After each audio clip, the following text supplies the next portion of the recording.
Good morning and welcome to week 3 of our journey to debt freedom.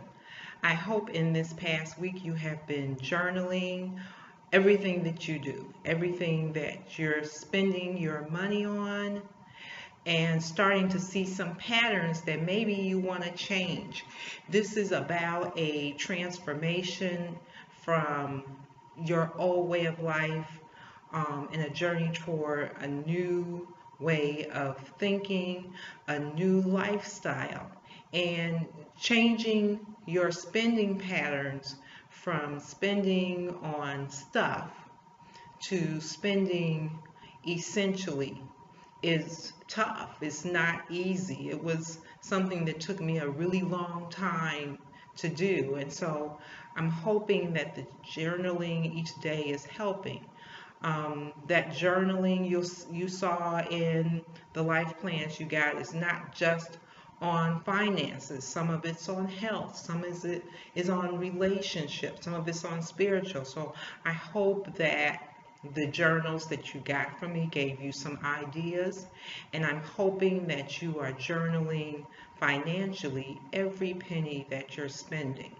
And you're going to start to determine those patterns, and you're going to start to determine where you're spending your money. You're going to start to determine the areas that are causing you to be in debt and to stay in debt. And then we're going to start talking about ways to start to reduce those spending patterns, and then how to start eliminating your debt. Now, in addition to the journaling, I'm hoping that you're looking at your budget. Everyone, as I said in the past, has always had a plan and had a budget, but the key is to putting that budget on paper and then to start tracking if you're staying on budget. Now, one of the easy ways to do that is through your journaling. So now, because you're journaling every day, and even if you have slacked up a couple of days and haven't journaled a couple of days, you can always go back and pick up where you left off. I know some have said that it's easier for them to keep it in their purse, so it may be something that you put on paper that you convert over to a permanent format later. If you choose not to do it through a spreadsheet, that's okay. Get yourself a binder or a journal book where you track each day what it is that you do. And it's really cool to go back. I keep my journals for years, and it's really interesting to go back and look back at 2009 and 2008 at my goals and look at what I did back then and how I have improved in my life. I used to just spend money. I always tell the story of how I used to have a store in my basement, and people always thought, she's not telling the truth. I did. I literally had a 12 by 14 foot store in my basement, and I would just shop. I would just, whenever there was a sale, I would just spend money, and oh, this is so cute. I didn't necessarily need it. It wasn't even something that was for me, but I would just buy it because it was cute. And so then I would just go put it in the store in the basement, and then if a birthday arose or anniversary, then I would go to the store and I would get something for that event.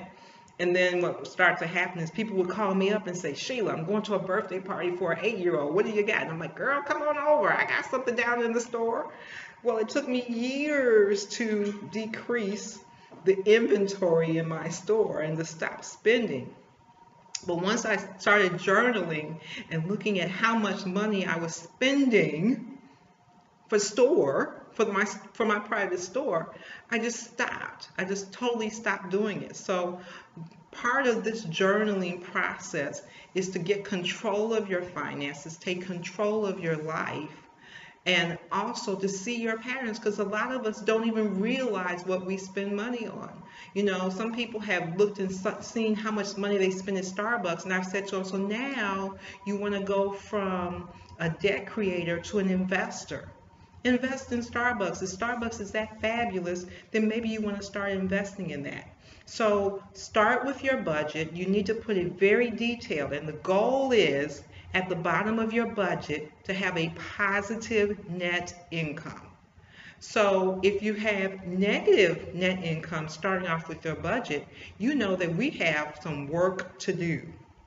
But if you have a budget where you start from the beginning with a goal of a positive net income every single month, then the goal is to stick to that budget and to exceed that budget every single month. Now, there are going to be some months when you're creating your budget where you're going to have negatives. Like for me, I always know that March and September are always tough months because I own a lot of real estate and real estate taxes are due in March and September. So I always know when I'm budgeting that I got to sell some extra real estate for closings in March and September, or I have to budget so that I have money left over in January and February, so that when I get to March, there's not this valley that I have to go through, and that month of depression, of not being in peace. So start to work on that budget, and as we're going through this month of January, start to document your actuals, and then compare your budget to your actual. And the spreadsheet actually will then show you the differences each month so that you can stay on track as we start to move toward a journey to debt freedom. Hope you're having a fabulous week, and I look forward to hearing from you on your accomplishments and the times that you fall off of the wagon. It's all part of the process. Have a great Supreme week.